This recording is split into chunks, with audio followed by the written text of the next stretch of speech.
नमस्कार साथियों, आप सभी का हमारे YouTube चैनल पर स्वागत है। साथियों, आज के वीडियो में मनोविज्ञान में जो मानव संज्ञान टॉपिक है, उसके कुछ महत्वपूर्ण अभ्यास प्रश्न और साथ ही जो सृजनात्मक जो टॉपिक है साथियों, उसके भी हम क्या करेंगे, महत्वपूर्ण सवाल करेंगे।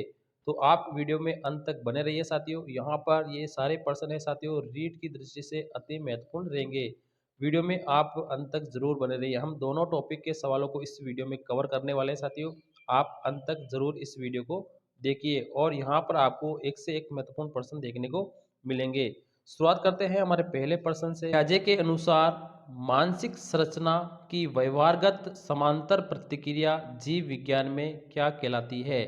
तो यहाँ पर आत्मसात कहलाती है, समंजसन कहलाती है, अनुकूलन कहलाती है या स्कीमा कहलाती है।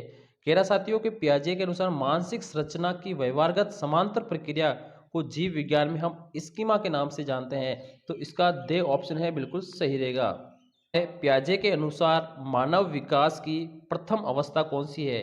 तो पियाजे ने मानव विकास की 4 अवस्थाएं यहाँ पे दी है साथियों, और उसमें से जो सबसे पहली अवस्था है वो आपकी रहेगी संवेदी पेशीय अवस्था, जो 0 से लेकर 2 वर्ष तक होती है साथियों। ये यहाँ पर इनकी 4 महत्वपूर्ण अवस्था में ये पहली अवस्था है संवेदी पेशीय अवस्था। संज्ञानात्मक विकास की दूसरी अवस्था पूर्व संज्ञानात्मक अवस्था कब से कब तक मानी जाती है? तो संज्ञानात्मक विकास की जो दूसरी अवस्था है साथियों, वो 2 से लेकर 7 वर्ष के बीच में होती है और इसका पूरा नाम है पूर्व संक्रियात्मक अवस्था। और जो पहली अवस्था वो जन्म से लेकर 2 वर्ष तक होती है। तो इसका बे ऑप्शन है बिल्कुल सही रहेगा। जो अतार्किक चिंतन की अवस्था है, तो यहाँ पर ए तार्किक चिंतन की जो अवस्था है साथियों, ये पहला ऑप्शन रहेगा। 2 से लेकर 7 वर्ष की जो अवस्था है उसे हम ए तार्किक चिंतन के नाम से भी जानते हैं। ये पियाजे की 4 अवस्थाओं में से दूसरी अवस्था है, जिसे पूर्व संक्रियात्मक अवस्था के नाम से भी जाना जाता है। इसमें लिखा है यहाँ पे अमूर्त चिंतन की अवस्था कौन सी होती है? तो अमूर्त चिंतन की अवस्था है वो जन्म से 2 वर्ष, 2 से 7 वर्ष, 7 से 12 वर्ष या 12 वर्ष से बाद में। तो अमूर्त चिंतन की जो अवस्था है साथियों, वो 12 वर्ष के बाद में शुरुआत होती है। तो आपका इसमें दे ऑप्शन है बिल्कुल सही। बालक के जिस अवस्था में वर्गीकरण और समानता और भिन्नता बता सकता है, बालक जिस अवस्था में वर्गीकरण को, समानता को और भिन्नता को अगर बता सकता है, तो वो एज कौन सी होगी? तो साथियों वो एज है आपकी 7 से लेकर 12 वर्ष तक होगी। जो जो पियाजे की तीसरी अवस्था है, उसमें यहाँ पर बालक है वो वर्गीकरण भी कर सकता है, समानता भी दिखा सकता है और भिन्नता भी दिखा सकता है। तो इसका बे ऑप्शन है बिल्कुल सही रहेगा। संज्ञानवादी विकास सिद्धांत के प्रवर्तक कौन है? तो यहाँ पे रूसो है, जीन पियाजे है, थॉर्नडाइक है या मन है? तो संज्ञानात्मक विकास के जो सिद्धांत के प्रवर्तक है वो आपके जीन पियाजे है, और इन्होंने यहाँ पे इस सिद्धांत में 4 अवस्थाएं बताई है, जो कि महत्वपूर्ण अवस्थाओं में एक मानी। इस अवस्था में विचारों में परिपक्वता आ जाती है। शेषावस्था में, बाल्यावस्था में, प्रौढ़ावस्था में या किशोरावस्था में? जो विचारों में परिपक्वता आ जाती है वो आपके बाल्यावस्था में आ जाती है। बे ऑप्शन बिल्कुल सही रहेगा। सा गलत है यहाँ पे, ये बे नहीं रहेगा, आप इसका यहाँ पे दे ऑप्शन रहेगा। यानी विचारों में परिपक्वता इसने पूछा है, तो विचारों में जो परिपक्वता है साथियों किशोर अवस्था में शुरू हो जाती है। जो 12 वर्ष के बाद में एज शुरू होती है, उसमें विचारों में परिपक्वता आती है। इसका बिल्कुल ये वाला ऑप्शन रहेगा, आप इसे सही नहीं मानेंगे। यहाँ पर संज्ञानात्मक विकास की जो अंतिम अवस्था कौन सी है? तो यहाँ पर संज्ञानात्मक विकास की कुल 4 अवस्थाएं होती है। उसमें सबसे पहले जो अवस्था होती है साथियों, वो संवेदी अवस्था होती है, ये 1 नंबर पे होती है। पूर्व संक्रियात्मक अवस्था है, ये आपके 2 नंबर पे होती है। और मूर्त संक्रियात्मक अवस्था आपके 3 नंबर पे होती है साथियों। और औपचारिक संक्रियात्मक अवस्था है, ये आपके चौथे नंबर पे होती है साथियों। ये आपकी चौथी है, यानी अंतिम है। ठीक है, तो ये से बे ऑप्शन है आपका इसमें बिल्कुल सही है। बालक जिस आयु में खेल, अनुकरण और भाषा के माध्यम से अपने ज्ञान को पुष्ट करता है, वो एज कौन सी है? तो यहाँ पर साथियों ये एज रहेगी आपकी 2 से लेकर 7 वर्ष तक। जो दूसरी अवस्था होती है, उसमें बालक खेल, अनुकरण और भाषा के माध्यम से अपने ज्ञान को क्या करता है, पुष्ट करता है। तो बे ऑप्शन है बिल्कुल सही रहेगा। टॉपिक है साथियों, इसमें सृजनात्मक रहेगा और इसे हम क्रिएटिविटी भी कहते हैं। इसके कुछ महत्वपूर्ण अभ्यास प्रश्न भी इसी वीडियो में हम देखने वाले साथियों। ये भी आपके वेरी मोस्ट टॉपिक है साथियों। इसके भी आपसे 1 या 2 प्रश्न है जरूर हमेशा पूछे जाते हैं। तो शुरुआत करते हैं इनके प्रश्नों की भी। तो सृजनात्मकता के अंतर्गत कौन सी विशेषता सम्मिलित रहती है? तो यहाँ पर सृजनात्मकता के अंदर जो विशेषता रहती है उसमें देखो आत्म अनुभूति भी होती है, आत्म प्रेरणा भी होती है और आत्म अभिव्यक्ति भी होती है।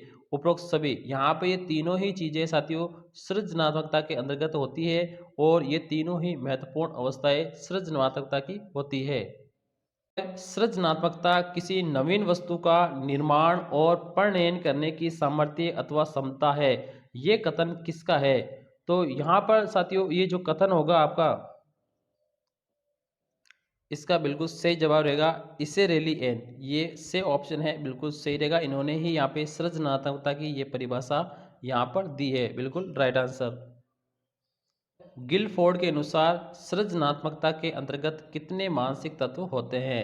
तो यहाँ पर गिलफोर्ड के अनुसार हमें मानसिक तत्व बताने हैं कि 4 होते हैं, 5 होते हैं, 7 होते हैं या 10 होते हैं। तो यहाँ पर जो सृजनात्मकता के जो मानसिक तत्व होते हैं गिलफोर्ड के अनुसार साथियों वो 5 होते हैं। अगला प्रश्न है सृजनात्मकता के अंतर्गत कौन से गुण पाए जाते हैं? जो सृजनात्मक बालक होता है उसमें किस किस तरह के गुण पाए जाते हैं? तो उसमें लचीलापन होता है, मौलिकता होता है और नवीनता होता है। यहाँ पर उपयुक्त सभी, यानी उसमें ये लचीलता भी होती है, मौलिकता भी होती है और नवीनता, तीनों ही चीज़ें उसमें पाई जाती है। ये तीनों ही गुण यानी सृजनात्मक बालक के अंतर्गत पाए जाते हैं। यहाँ पे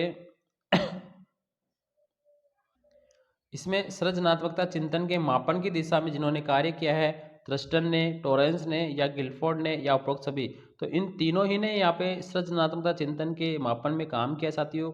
यहाँ पर ये भी इंपॉर्टेंट प्रश्न रहेगा। तो गिलफोर्ड और मेरीफील्ड ने सृजनात्मक चिंतन का मापन एना करने हेतु किसका विकास किया था? परीक्षण माला का, आकृति का, प्रतीक का या शब्द का? तो गिलफोर्ड और मेरीफील्ड ने सृजनात्मक चिंतन के मापन के लिए यहाँ पे परीक्षण माला का प्रयोग किया, जिसे टेस्ट बैटरी भी हम कहते हैं साथियों। यहाँ पर ए ऑप्शन बिल्कुल सही जवाब। भारत में सृजनात्मक मापन के क्षेत्र में सर्वप्रथम प्रयास किसने किया था?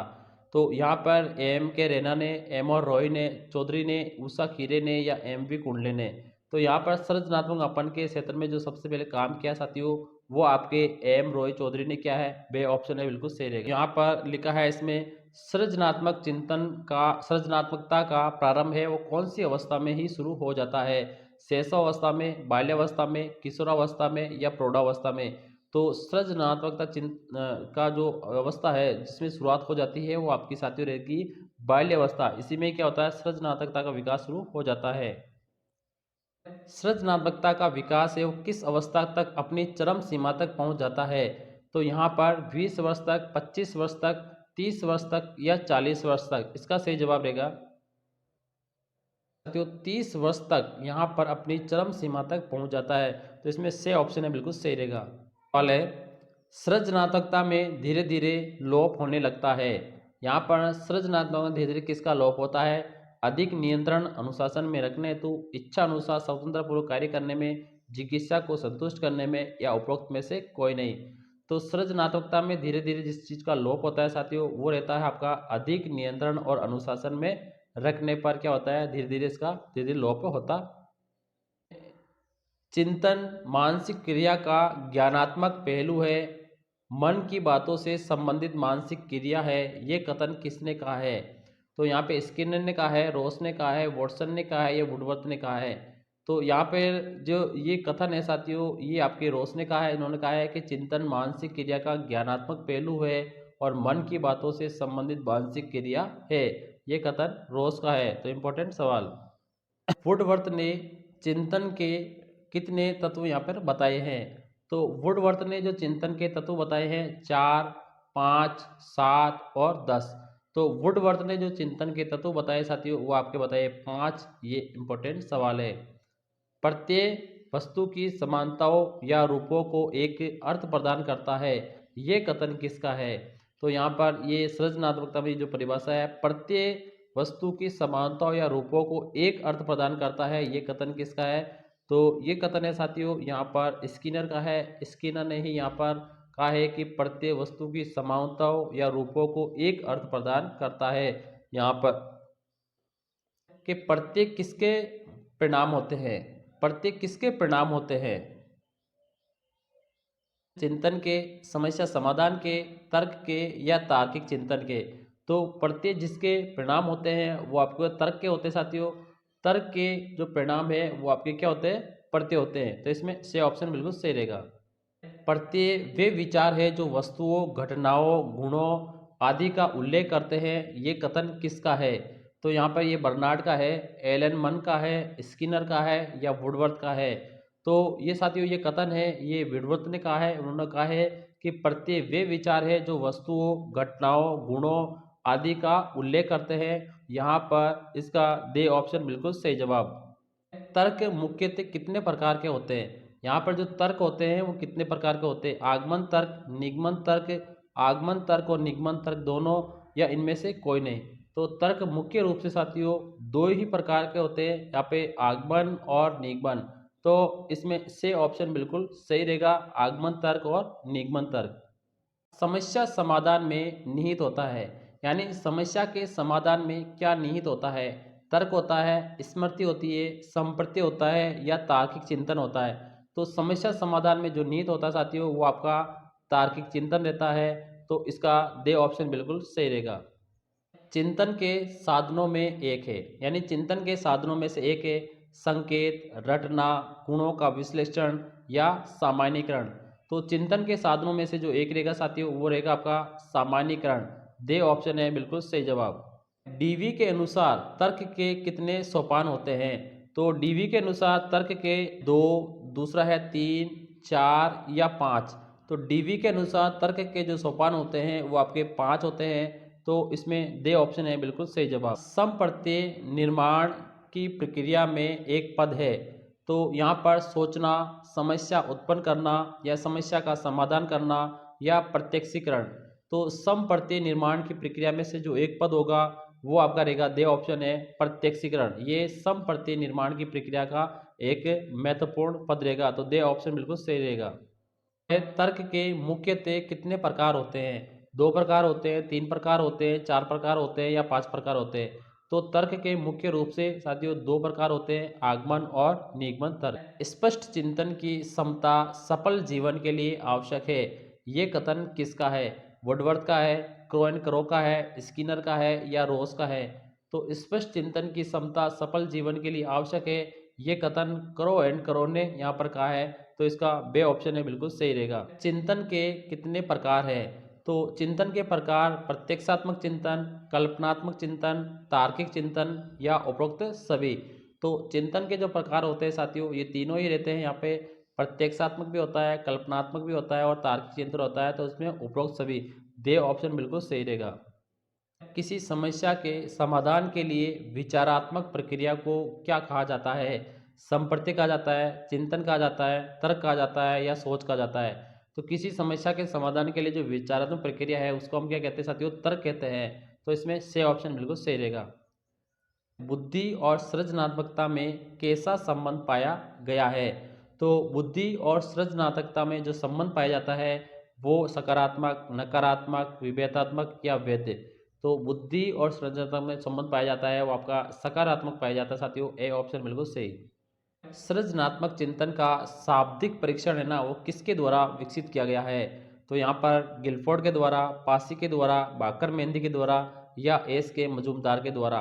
तो सृजनात्मक चिंतन का जो शाब्दिक परीक्षण है साथियों वो बाकर मेहंदी के द्वारा प्रस्तुत किया है। से ऑप्शन बिल्कुल सही रहेगा। किसने सृजनशीलता को प्रतिभाशाली के रूप में एक विशेष गुण कहकर परिभाषित यहाँ पर किया है? टॉरेंस, बेरेन, आइजेंक और टॉफिंगर। तो सृजनात्मकता को प्रभावित करने के रूप में जिसने एक विशेष गुण कहकर परिभाषित किया है वो है साथियों टॉरेंस। टॉरेंस ने यहाँ पे विशेष गुण कहा है। सृजनात्मकता का विकास है वो किस वर्ष की अवस्था तक अपनी चरम सीमा पर होता है? यहाँ पर 20, 30, 35 और 45। तो सृजनात्मकता का विकास है वो आपके 30 वर्ष की अवस्था तक चरम सीमा तक पहुंच जाता है। सृजनात्मकता के विकास में वातावरण संबंधी कारणों का महत्वपूर्ण स्थान है, ये कथन किसने कहा है? लेमैन ने, डेनिस ने, डेल्टा ने या हैरिसन ने? तो ये जो परिभाषा दी है साथियों ये दी है लेमैन ने। ए ऑप्शन बिल्कुल सही। ये साथियों सृजनात्मकता के महत्वपूर्ण प्रश्न थे साथियों। वीडियो हमारा कैसा लगा? वीडियो को लाइक, चैनल को सब्सक्राइब जरूर करें। थैंक यू, धन्यवाद।